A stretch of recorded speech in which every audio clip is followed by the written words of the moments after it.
오늘 주님께서 우리에게 하나님께서 주시는 말씀은 디모데전서 2장 1절부터 7절의 말씀입니다. 이 시간 함께 교독하겠습니다. 그러므로 내가 첫째로 권하노니 모든 사람을 위하여 간구와 기도와 도고와 감사를 하되 임금들과 높은 지위에 있는 모든 사람을 위하여 이는 우리가 모든 경건과 간절함으로 고요하고 평안한 생활을 하려고 합니다.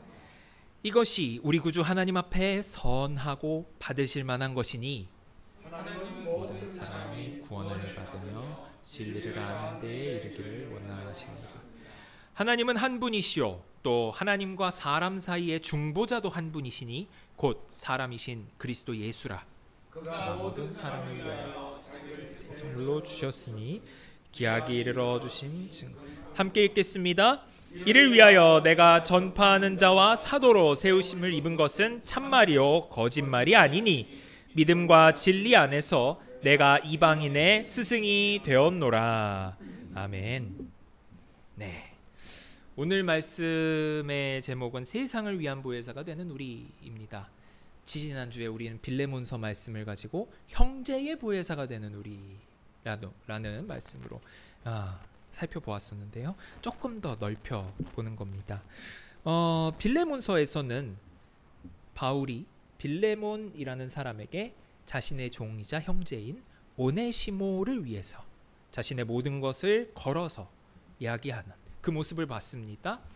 한 영혼을 자신의 심장처럼 품는 것, 자신의 내장처럼 품는 것이 얼마나 위대한 일인지, 얼마나 어려운 일인지 함께 나눴었습니다. 그런데 오늘 본문을 보면요, 바울이 이렇게 이야기합니다. 무엇보다도 먼저라고 말합니다. 교회가 존재하는 최우선순위의 명령이라는 거죠. 그러면서 우리에게 품어야 할 지경을 모든 사람을 위해, 온 세상을 위해 확장할 것을 도전합니다. 그리고 우리에게 단원기도, 기도, 중재기도, 감사기도를 하라라고 명령합니다. 한 사람을 위한 보혜사가 되는 것도 벅찬데 모든 사람을 위한 보혜사가 되라고 하는 걸까요? 이게 어떻게 교회의 최우선 과제가 되는 걸까요?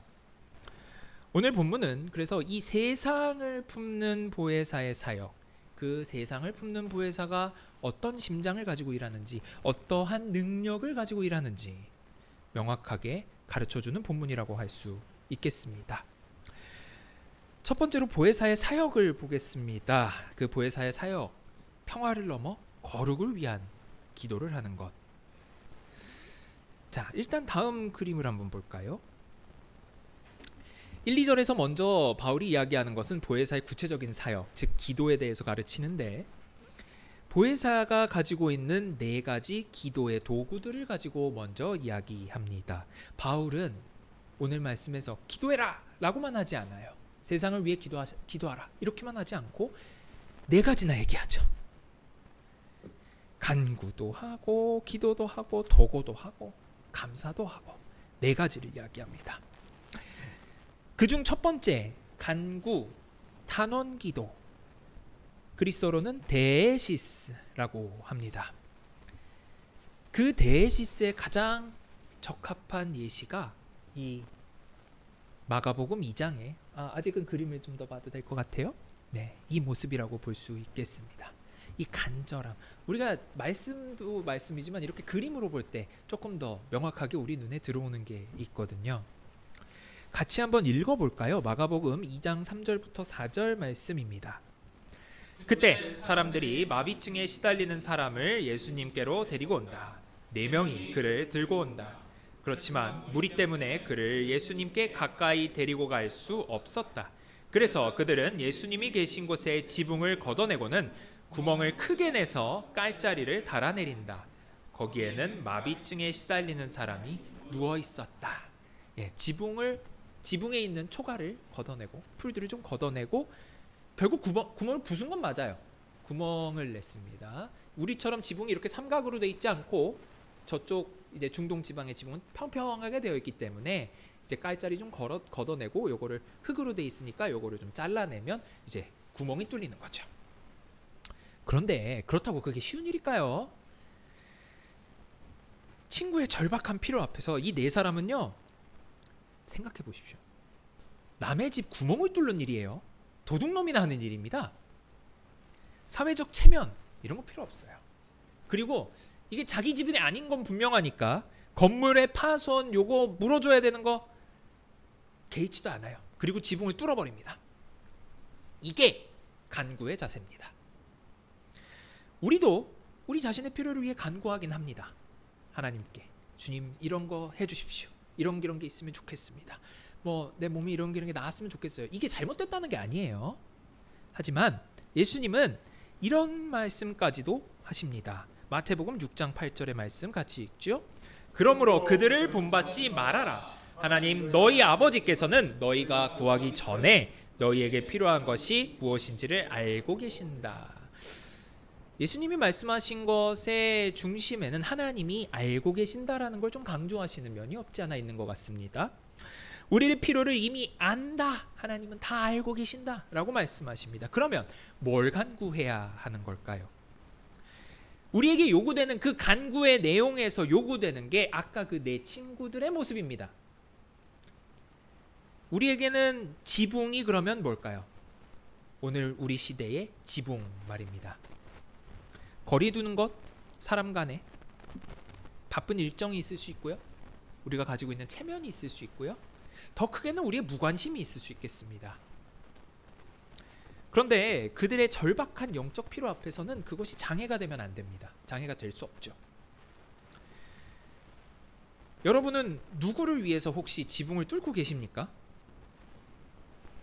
만약에 지붕을 뚫고 계신다면, 혹은 아직 안 뚫고 계신다면 누구를 향해야 할까요? 실직 때문에 절망하는 이웃이 있을 수 있습니다.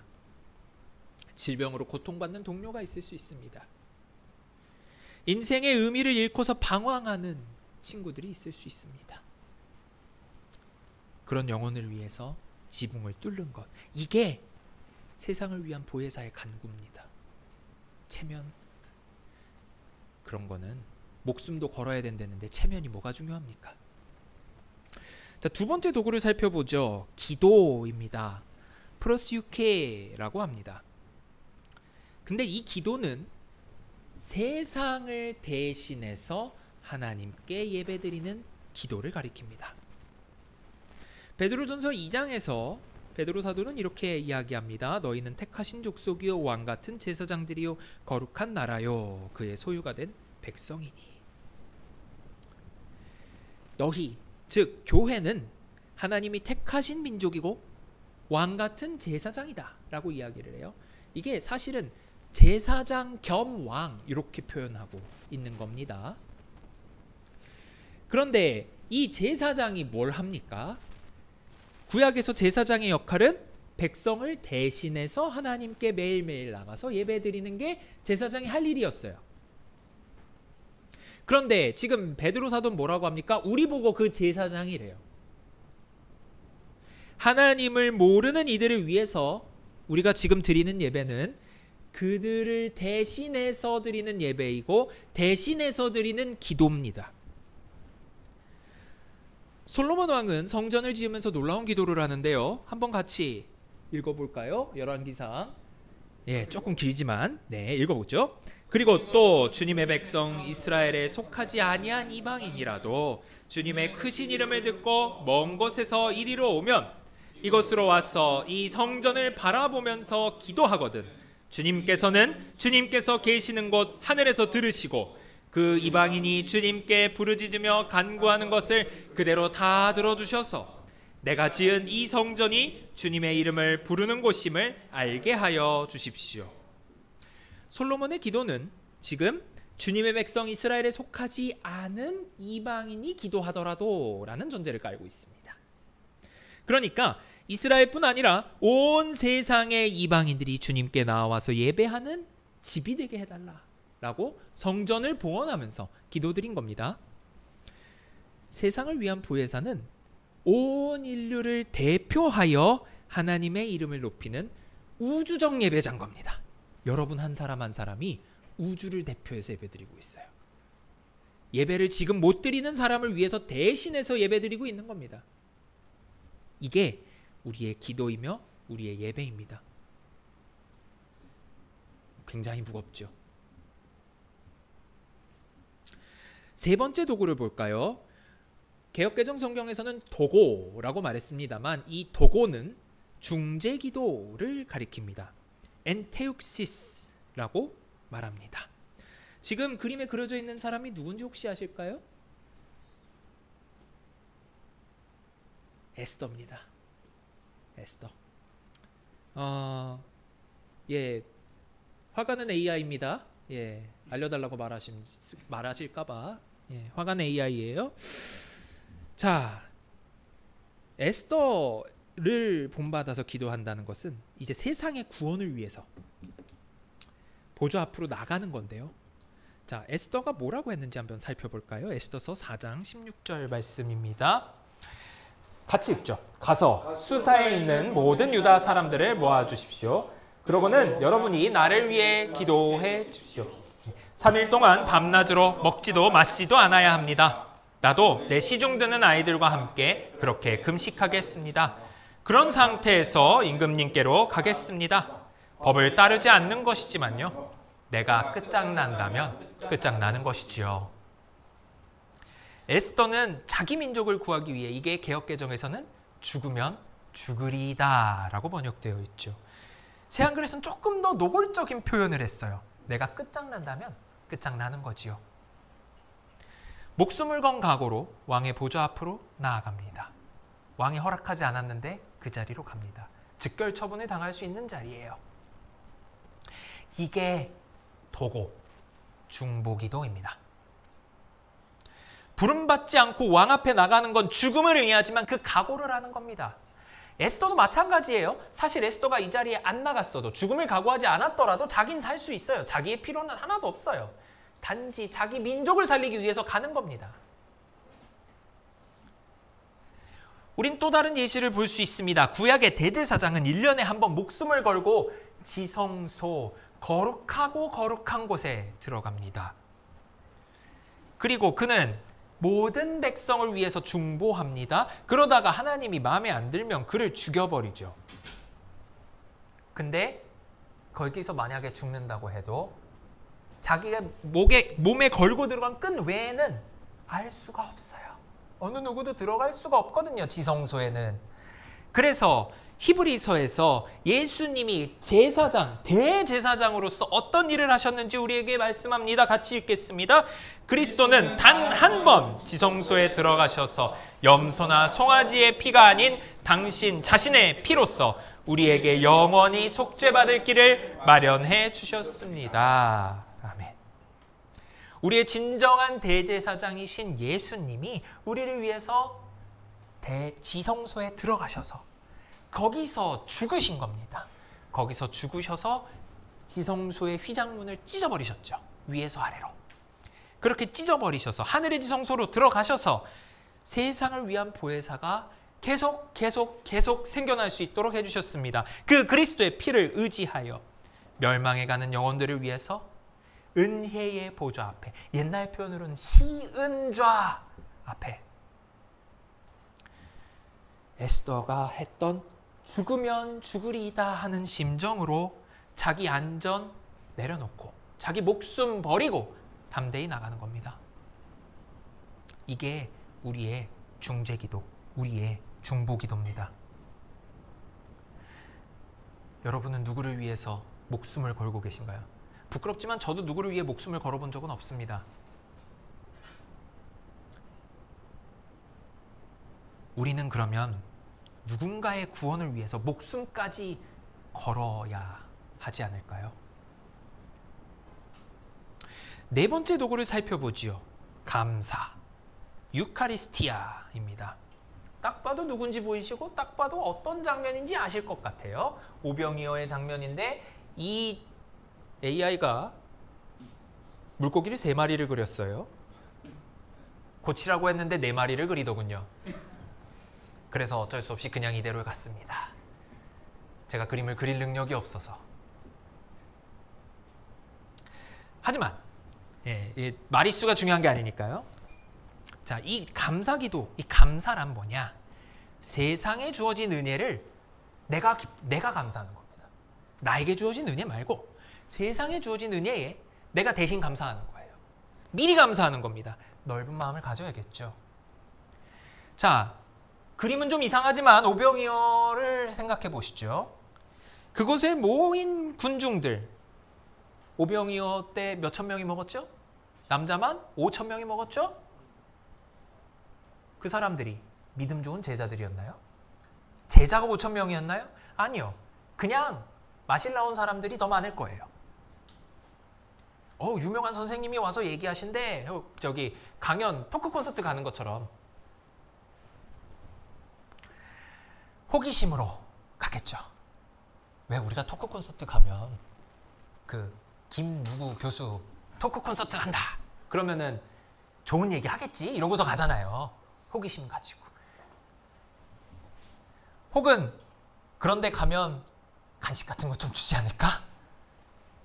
떡 먹을 거, 떡 같은 거 찾아가지고 가는 사람도 있겠죠. 그리고 혹시나 압니까? 이 5천 명 중에 최소한 한 명은 확실히 예수님을 배신할 사람이 끼어 있었죠. 가룟 유다가 12명 안에 있었잖아요. 한 명은 최소한 예수님을 배신할 게 확실했어요. 훗날 예수님을 배신할 사람 한 명뿐이 아니었겠죠. 예루살렘에서 십자가에 못 박아라라고 말한 사람, 이거 먹은 사람 중에 분명히 있을 겁니다.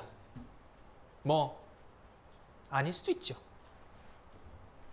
하지만 예수님은 어떻게 하셨죠? 이 사람들을 앞에 두고 하나님께 감사기도 하셨습니다. 그걸 따져봤을 때 우리의 감사는 얼마나 이기적인가요?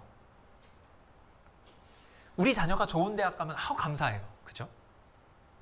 근데 남의 자녀가 더 좋은 대학 가면 감사가 어떻게 되죠? 송두리째 무너지고 하나님 쟤는 더 좋은 대학 갔는데 우리 애도 좀 더 좋은 대학 붙여주시지 하는 약간의 원망으로 바뀌지 않던가요? 속으로 질투하는 거죠. 혹은 이런 경우 있어요. 우리 남편분들 혹은 본인들이 하고 계시는 회사가 아주 잘 됐어요. 실적이 너무 좋아. 감사해. 근데 경쟁업체가 실적이 더 좋아. 그럼 어떻게 되죠? 그 감사가 부러움으로 바뀌죠.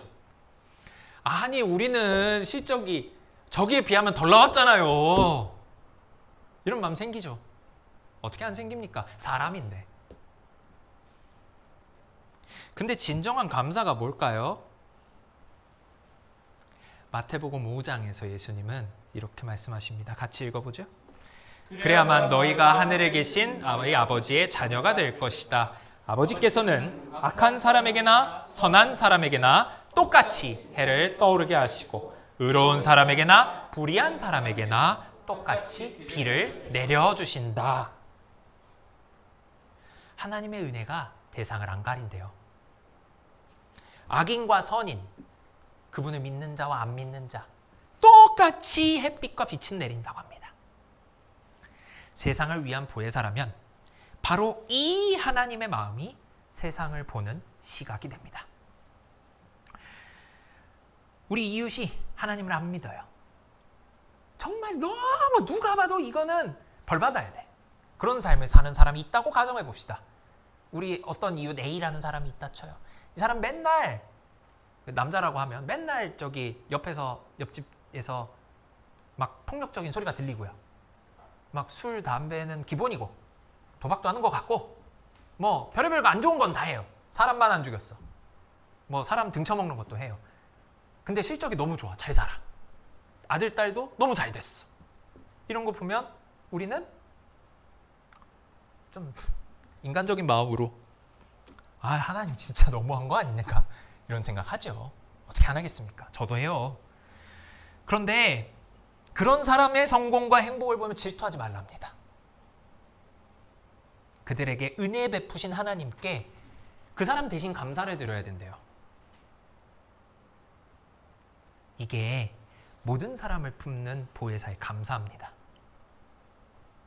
이런 감사가 있어야만 우리 마음에서 질투와 시기가 사라지는 거예요. 질투와 시기 때문에 감사를 못하는 게 아니고 감사하지 않기 때문에 질투와 시기가 생기는 겁니다. 거꾸로예요. 우리가 그 사람들을 위해 대신 감사를 해야 해요. 감사를 해야 감사하다 보면 질투와 시기도 사라집니다. 왜? 내가 이미 감사하고 있는데? 하나님과 나의 관계에 집중하고 모든 사람을 향한 하나님의 사랑에 더욱더 깊이 감탄하고 그 하나님의 기뻐함에 같이 기뻐하다 보면 그들이 받은 복? 아유 감사하죠. 그들 뭐 잘 되는 거? 아유 잘 됐으면 좋겠어요. 하나님이 그거 기뻐하실 거 아니에요. 우리에게 그것까지도 요구하고 있는 겁니다. 그래서 이 보혜사가 말이죠. 기도가 목적이 뭘까요? 오늘 2절에서는 우리가 모든 경건과 단정함으로 고요하고 평안한 생활을 하려 합니다 라고 말을 하는데요. 2절 말씀에 경건과 단정함, 고요하고 평안함 이런 네 가지가 나와요. 자, 먼저 우리가 기도하는 것의 목적은 고요하고 평안한 생활입니다. 목적은 말이죠. 모든 사람을 위해 기도하는 목적이 고요하고 평안함을 위해서래요. 여기서 고요함이라는 것은 외적 평온을 의미합니다. 우리 바깥에 뭐 나라에 전쟁이 없고 뭐 이런 종류 에레모스라고 하는데 말썽이 없는. 로마 시대에는 팍스 로마나라는 말이 있었지요. 아까 이 다음 장면에 보시면 이게 이제 그 동전인데요. 이게 야누스 신전이라는 신전이 있었다고 합니다. 고대 로마에. 이거는 문이 열리고 닫히는 게 굉장히 중요한 상징입니다. 문이 열리면 전쟁 중이라는 걸 의미해요. 문이 닫히면 전쟁이 끝났다라는 것을 의미합니다. 그래서 이렇게 문이 닫혀 있다라는 건 뭡니까? 지금 로마 제국에 전쟁이 없다. 요걸 의미하는 거거든요. 이게 이제 팍스 로마나란 거예요. 다 정복해서 전쟁이 없어. 이게 팍스 로마나의 진실이거든요. 이런 평화 상태, 이런 평화 상태가 우리가 고요한 생활을 한다는 것과 같은 말입니다.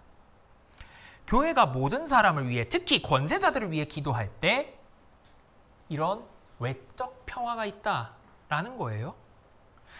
그리고 그 다음 우리가 고요하고 평안한 생활, 평안하다. 요거는 이제 헤수키아라고 하는데요.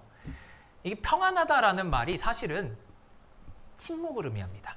고요함, 정숙 이런 뜻인데 내적인 고요. 그러니까 우리가 말을 안 하는 게 아니라 마음이 고요한 것을 의미합니다. 하나님과 은밀한 만남이 가능한 골방 안의 상태를 가리키죠. 잠언에서 이런 말씀을 합니다. 같이 한번 읽어볼까요?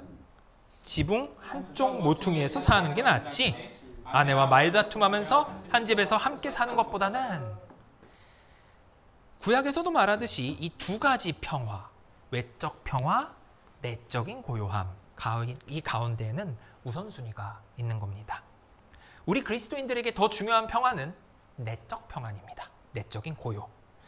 예수님께서 세상이 주는 것과 같지 않다라고 약속하셨던 바로 그 평안이 내적 고요함, 내적 평안입니다. 진정한 그리스도인은 이 외적인 평온 없이 내적 평온을 얻을 수 있는 사람들, 이게 그리스도께서 주시는 평안이죠. 그런데 그러면 바울 사도는 왜 외적 평온을 위해서도 기도하라고 했을까요? 아까 지금 고요함, 그 외적 평온, 요걸 위해서도 기도하라고 했잖아요. 왜? 공동체 때문입니다. 우리야 뭐 어떤 상황에서도 주님 주시는 평안 뭐 이렇게 가지고 갈 수 있어요. 그런데 우리 공동체 안, 이 공동체라 함은 교회 공동체뿐만 아니라 사회, 우리 국가 공동체도 가리킵니다. 인류 공동체까지 가리켜요. 그 안에는 믿음이 없는 지체도 있잖아요. 믿음이 연약한 지체도 있습니다. 그런 사람들에게 사회적인 혼란이 찾아와 버려요. 전쟁이 나버리면 마음의 고요를 가질 수 있을까요? 예수님과의 깊은 만남을 통해서 가질 수 있는 게 마음의 고요함인데 그거는 어느 정도 단계가 필요하잖아요.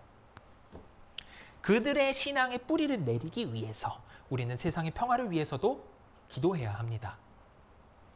우리 공동체의 가장 연약한 지체까지도 함께 믿음의 경주를 완주할 수 있도록 도와줘야 되지 않겠습니까?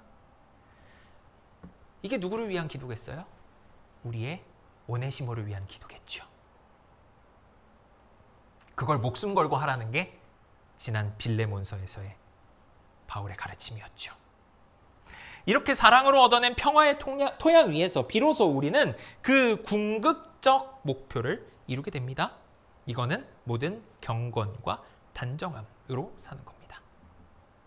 경건이라는 것은 평화로운 세상 안에서 마음껏 하나님을 보고 예배할 수 있는 수직적 정체성이라면 단정함, 셈노테스라고 하는데 이거는 고결함 혹은 거룩함으로 번역할 수 있습니다. 이거는요, 평화로운 세상 속에서 세상과 구별되는 삶의 방식을 통해서 빛과 소금의 삶을 사는 교회의 본질적인 상태를 가리킵니다.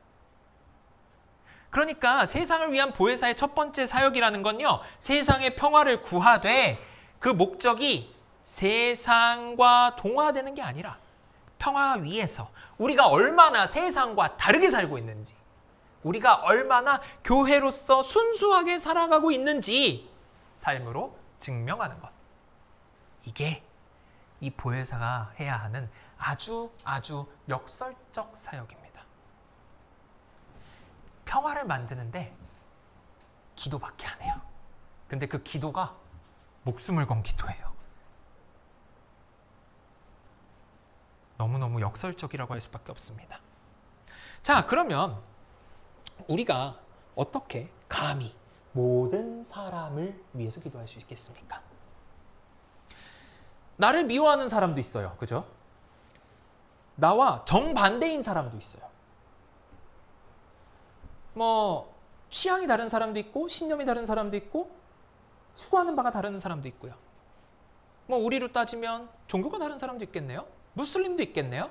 그죠? 모든 사람 안에 무슬림 포함될 거 아니에요. 불교도 포함될 거 아니에요. 혹은 무신론자도 포함되지 않을까요? 모든 사람 안에? 그죠?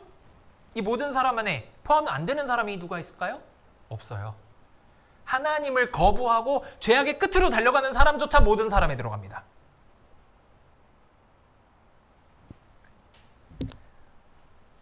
우리가 받아들이기 거부하고 싶은 사람들까지도.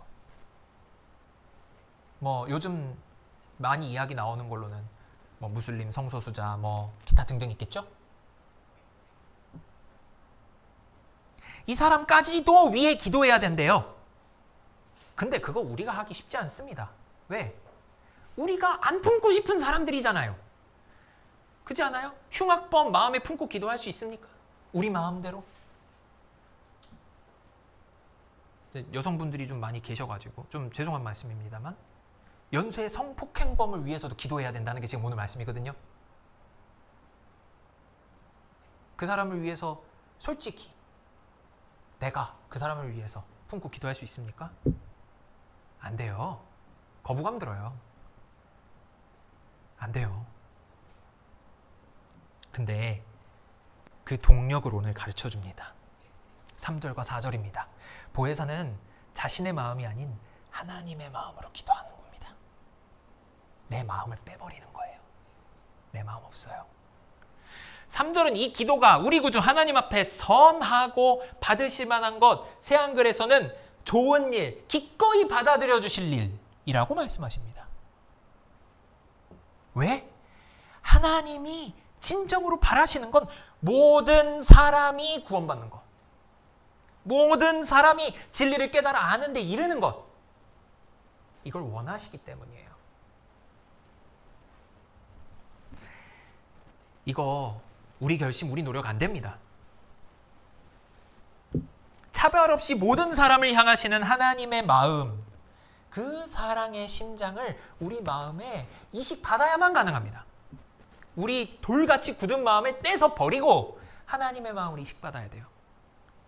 우리의 기도는 모든 사람을 구원하시려는 하나님의 위대한 소원에 동참하는 일입니다. 교회가 구별되게 살아야 하는 이유도 여기 있습니다. 세상과 똑같아져서는 모든 사람을 구원으로 초대하는 방주가 될 수가 없어요. 그건 방주가 아니라 그냥 아무거나 그 길이죠. 그냥 뭐 저기 길바닥이죠. 홍수가 나면 그냥 잠겨버릴 길바닥입니다. 그건. 자, 해야 하는 건 알겠어요. 그럼 어떻게 하라고? 하나님의 마음 알았다 해도 근본적인 질문이 있는 거예요. 거룩하신 하나님, 그리고 죄악의 끝으로만 달려가는 세상, 우리가 그 징검다리가 돼야 된다는 거거든요. 어떻게? 우리는 하나님 쪽으로 가고 싶어요. 하나님 쪽으로만 가고 싶어요. 저 사람들하고는 좀 멀리 떨어지고 싶단 말이에요. 우리에게 그럴 자격과 능력도 없는 것 같아 보여요. 자, 그 말씀에 대해서 오늘 5절에서 7절에 말씀합니다. 5, 6절 한번, 이건 같이 한번 읽어볼까요? 하나님은 한 분이시고 하나님과 사람 사이의 중보자도 한 분이시네. 곧 사람이신 그리스도 예수님이시세. 그분이 모두를 죄에서 풀어주기 위한 몸값으로 스스로를 대신 내주셨네. 이것은 적절한 때에 주신 증거라네. 예, 인정해야죠. 이 세상의 완벽한 중보자, 완전한 보혜사는 예수 그리스도밖에 없었습니다. 인간의 몸을 입은 분으로는. 성령님은 또 다른 완전한 보혜사시죠. 그분께서 모든 사람을 위한 대속물이 되셨기 때문에 우리가 드리는 모든 사람을 위한 기도가 의미를 가지고 힘을 발휘하는 겁니다. 재물이 있어야 되잖아요. 구약의 기도 생각해 보세요. 재물을 갖고 와서 재물을 이걸 각을 뜨고 해야 되는데 그 각을 스스로 자기 몸에 뜨신 거예요. 지금 다 하신 거예요. 예수 그리스도가 길을 여셨습니다. 그래서 우리의 보혜사 사역은 혼자 가는 길은 아니에요. 유일한 중보자 예수님의 사역에 전적으로 동참하고 의지하는 겁니다. 우리는 그분 안에서 그분의 능력을 힘입을 때 세상을 위한 보혜사가 되는 거죠. 바로 이 진리를 위해 자신의 삶을 던진 게 바울입니다. 그는 자신을 전파자요, 사도요, 선생이라고 얘기하죠. 유일한 중보자 예수, 이를 이방인에게 전혀 구원받을 수 없는 존재인 이방인에게 전하기 위해 부름받은 위임받은 보혜사로서의 역할을 보여주는 겁니다. 자, 결론입니다. 빌레몬서에서 바울은 오네시모 한 사람을 자신의 심장처럼 품는 보혜사였습니다. 오늘 하나님은 우리 각자에게 그 보혜사의 마음을 가지고 이제는 세상으로 나가라. 교회의 최우선 사명은 너의 오네시모가 온 세상이다. 요거를 인식하는 데서 출발한다고 말씀하십니다. 어떻게 가능합니까? 세상의 평화를 구하되 그 속에서 거룩함을 드러내십시오. 모든 사람을 향한 하나님의 뜨거운 마음을 구하십시오. 그리고 여러분 스스로의 능력이 아니라, 우리 능력이 아니라 유일한 중보자 되시는 예수 그리스도의 능력, 보혜사 성령의 능력을 의지하십시오. 자, 이번 한 주 여러분의 삶의 반경 안에 분명히 한 사람의 불신자는 있을 겁니다. 정해보십시오. 그를 위해서 간구하고 그 사람을 대신해서 예배하고 그 사람의 구원을 위해 중보하며 그 사람에게 주어진 은혜, 그 사람에게 주어진 너무 좋은 것들을 가지고 감사하는 그 사람 개인을 위한 보혜사가 되어보십시오. 그 한 사람을 위한 기도부터 하고 그게 모든 사람을 위해서 확장될 수 있다면 우리 교회에 이 땅의 하나님 나라를 보여주는 천국 공동체가 될 겁니다. 진정한 천국 공동체. 곰팡이가 엄청나게 펴있는 샬레에 푸른 곰팡이를 딱 떨어뜨리면 어떻게 됩니까? 균을 다 잡아먹고 다 퍼져나가죠. 하나님이 교회를 세상에 심는 것도 바로 그 원리입니다. 균으로 가득 차 있는 샬레에다가 푸른 곰팡이, 죄로 가득 찬 세상에 푸른 곰팡이 같은 교회를 하나 똑 떨어뜨리는 거예요. 그러면 교회는 그 균이 되는 게 아니죠. 그 균을 계속 잡아먹고 성장해 나갑니다. 천국 공동체는 그런 겁니다. 이 위대한 부르심에 여러분, 우리는 모두 부름받았습니다. 이 사역, 세상을 위한 보혜사가 되는 사역, 여러분 이 한 주 잘 감당하시기를 주님의 이름으로 축복합니다.